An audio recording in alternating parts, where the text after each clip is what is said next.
South Louisiana, ground zero in the nation's fight against coastal erosion amid climate change, hurricanes, and sea level rise.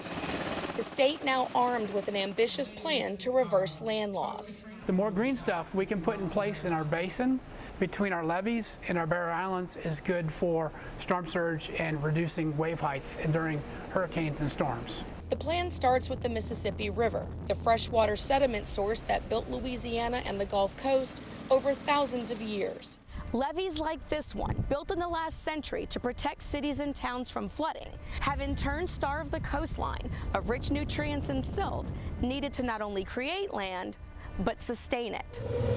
Louisiana's plan calls for cutting into the levees to redirect fresh river water back to the coast. We try to reestablish what was here before with the river built historically. Experts say these long-term diversions will create land at a fraction of the cost of dredging, which scoops sediment from one location and deposits it into another. For a dredge project, we may be talking about 100 acres, 200 acres, or 1,000.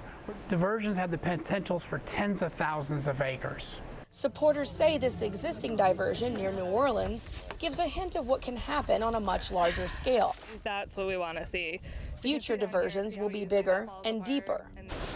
But that's a worry for fishermen like Brad Robin. Oysters need a certain amount of salt water to survive. I know it's going to destroy it. Critics also question whether enough land can be created to offset the rate of erosion. Still, Representative Garrett Graves says diversions are the state's best hope for the future. As we get better at this, I am confident we are going to get to the place to where we can draw a line in the sand and say everything above here is sustainable. But the diversions will take years to build, as Louisiana continues to lose thousands of acres of shoreline every year. STACEY, PLAISANCE, The Associated Press.